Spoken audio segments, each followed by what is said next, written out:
কাঠের পুতুলের মতো বেজে উঠেছি বারংবার পুরুষের হাতের অদৃশ্য সুতোয়। কিশোরী মনের সন্ধান কেউ নেয়নি। তখন বালিকা বেলা, শিখতাম নাচ। অপূর্ব শিক্ষাগুরু অনায়াস দক্ষতায় মুদ্রাগুলি তুলে দিতেন আমার হাতে, পায়ে, পল্লবে। আমিও বড় সহজ ছিলাম তার কাছে। তিনি তো পুরুষ ছিলেন না, আর পুরুষের কাছে সহজ হবার বয়সও সেদিন আমার ছিল না। ঘটনার ঘনঘটায় হঠাৎ সরে গেল অবগুণ্ঠন। উন্মোচিত হল বৃহন্নলার পুরুষত্ব। তিনি কোনো নপুংসক নন, বীর ও শ্রেষ্ঠ অর্জুন। আমার পিতার বিপদে তার পাশে দাঁড়ালেন কৃষ্ণ সখা। তার বিনিময়ে আমার পিতা উপঢৌকন হিসেবে তুলে দিতে চাইলেন আমাকে অর্জুনের করপুটে। পিতৃসম অর্জুন, আমার গুরু অর্জুন, বৃহন্নলা অর্জুন। আমার পিতা একবারও জানতে চাইলেন না, উত্তরা তুই কি চাস মা, কাকে চাস? মহানুভব অর্জুন একবার জীবনে, হয়তো একবারই, নারীর মন বোঝার চেষ্টা করেছিলেন। কারণ যাই হোক, অর্জুন আমাকে নির্বাচিত করলেন পুত্রবধূ হিসেবে। পুত্রবধূ অভিমন্যু ঘরণী।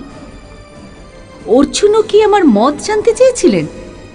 না, সে অভ্যাস পুরুষদের কোনো কালেই ছিল না। তবু হয়তো অদৃশ্য বিধাতা পুরুষের ইচ্ছে, তার চাওয়া আর আমার পাওয়া মিলে গিয়েছিল। দেবকিশোরীর মতো তার অবয়ব, বাল্যকাল থেকে প্রবাদ প্রতিম অস্ত্র নৈপুণ্য, পুরুষোত্তম কৃষ্ণ তার মাতুল, তিনি অভিমন্যু। বিধাতা পুরুষের ইচ্ছে, বিধাতা পুরুষ। নারীর কোনো বিধাতা নেই। যদি থাকতেন তবে নিশ্চয়ই আমার জন্য অন্য কিছু লেখা থাকত। মানব ইতিহাসে আমি সম্ভবত একমাত্র নারী যার বিবাহ উৎসবের আয়োজনের সঙ্গে সঙ্গে চলেছিল এক মহাযুদ্ধের প্রস্তুতি পর্ব। বিবাহের কোমল রাগিনী ছাপিয়ে উচ্চতর হচ্ছিল রণসঙ্গীতের সুর। তবুও পরিণয় হল। সকলে বলেছিল বিবাহ শয্যায় আমাকে নাকি অমর্ত্যলোকের বাসিন্দা বলে ভ্রম হচ্ছিল। মনে এবং শরীরে যেন অনুভব করলাম আমি আর কিশোরীটি নেই।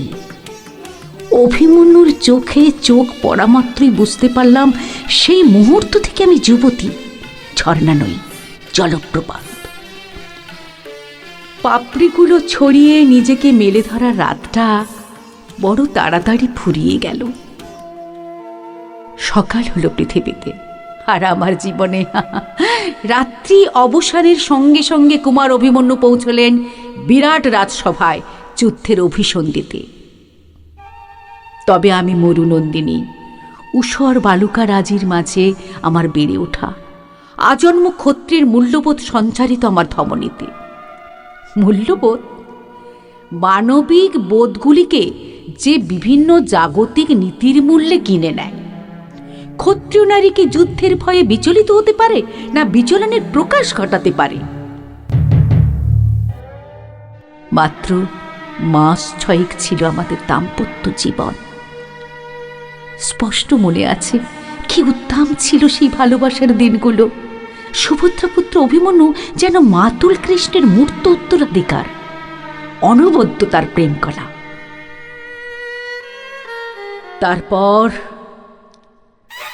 তারপর ভারতবর্ষ জুড়ে বেজে উঠল রণসঙ্গম, ধর্মযুদ্ধ। যুদ্ধের আবার ধর্মাধর্ম কি দেয় যুদ্ধ? নারীকে দেয় অকাল বৈধব্য, পুত্রশোক, সহোদরের বিয়োগ যন্ত্রণা, আর পুরুষকে শোণিত মেদশয্যায় মাখামাখি ক্ষণস্থায়ী যুদ্ধের মিথ্যে গৌরব। আচ্ছা, মাতৃগর্ভে সমরশাস্ত্রে জ্ঞানার্জন সম্ভব?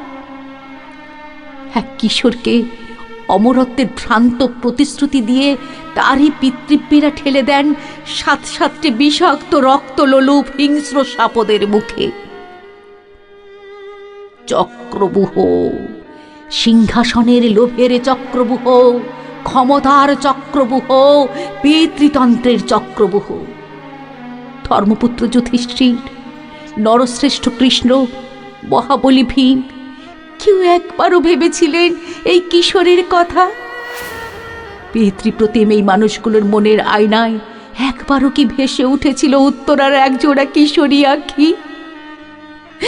ওঠেনি, ওঠে না। ক্ষমতার দাবা খেলায় মগ্ন পুরুষ তাই স্বচ্ছন্দে বিসর্জন দিতে পারেন কৈশোরকে, নারীত্বকে। অভিমন্যু, যুদ্ধের 12টা দিন আমি গর্বিত হয়েছি তোমার জন্য। দুরু দুরু বুক নিয়ে গর্বিত হয়েছি, আশঙ্কায় অহংকারে।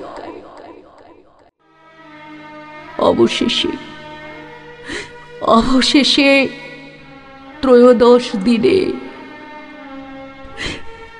অভিমন্যু, অভিমন্যু, আমি বাঁচতে চাই না। আমিও যাব তোমার সঙ্গে অমরলোকে। না মাতুল কৃষ্ণ, আমাকে বাধা দিও না। কোথায় কোথায় তোমার পরাণ সখা অর্জুন, যিনি আমাকে নির্বাচিত করেছিলেন পুত্রবধূ হিসেবে? সেই বীরশ্রেষ্ঠ অর্জুন, যিনি আপন আত্মজকে শত্রু সায়ক থেকে রক্ষা করতে অক্ষম। ঠিক এমনকি অন্তঃপুরবাসিনীদের সম্মুখীন হবার সাহসও তার নেই। তাই মাতা সুভদ্রাকে, মাতা দ্রৌপদীকে আর আমাকে শান্ত করতে তোমায় পাঠিয়েছে। তুমি কি বলবে আমি জানি নারায়ণ। শৈশব থেকে শুনে আসছি, দেখে আসছি, ক্ষত্রিয় যোদ্ধাদের জীবনটাই অনিশ্চিত। তার জন্য শোক করো না। উনি অমৃত জগতের বাসিন্দা হয়েছেন। আমিও তো তাই চাই, চাই তার সহগামিনী হতে। আমাকে নিবৃত করছো কেন? নারী বলে কি সেই অধিকারটুকু প্রাপ্য নয় আমার? হ্যাঁ হ্যাঁ, জানি আমি গর্ভবতী। কি হবে, কি হবে এই বদ্ধভূমিতে আরো এক সন্তানের জন্ম দিয়ে? তাকে সুস্থ জীবন দিতে পারবেন তো ত্রিভুবন নিয়ন্ত্রক বাসুদেব? ভ্রূণ হত্যা পাপ, হত্যা পাপ নয়। স্বপ্নকে হত্যা করা, এক কিশোরীর ছোট ছোট স্বপ্নগুলো, পুতুল খেলা জীবনটাকে সত্যি করে তোলার স্বপ্ন। পারলাম না, নিজেকে মারতে পারলাম না অনাগত সন্তানের মুখ চেয়ে। কিন্তু কিন্তু ওরাও তো পারলেন। দ্রোণাচার্যের যোগ্যপুত্র অশ্বত্থামা তার ব্রহ্মাস্ত্রখানি সম্বরণ করতে না পেরে তার লক্ষ্য স্থির করলেন আমার গর্ভে। স্বামী মারা যাওয়ার 5ম দিনে আমার গর্ভস্থ সন্তানটিকেও হারাতে বসেছি। পুরুষ, পৌরুষ, পুরুষত্ব দিক। নিরস্ত্র নারীর নিষ্পাপ অনাগত ভ্রূণ হত্যা করতেও যাদের হাত কাঁপে না, সে পুরুষ, সে বীর না। মাধব, পরীক্ষিতকে জীবন ফিরিয়ে দেবেন না। কি করবে ও এ জীবন নিয়ে? আমাদের চলে যেতে দিন, যুদ্ধহীন, রক্তহীন, মৃত্যুহীন, লোভহীন অন্য উপত্যকায়। কি রাজা হবে পরীক্ষিত? রাজা হবে? আমার পরীক্ষিত রাজা হবে, রাজা হবে আমার পরীক্ষিত। রাজা, রাজা, রাজা, রাজত্ব, শোণিত পিচ্ছিল পথে বিষাক্ত দীর্ঘশ্বাসের আবহাওয়ায় ছুটবে তার রথ লোভের রাজপ্রাসাদের দিকে, আর সেই লোভের রথের চাকায় পিষ্ট হতে থাকবে উত্তরারা আর তাদের মতো অনেক নারী, তাদের ছোট ছোট চাওয়া পাওয়া নিয়ে।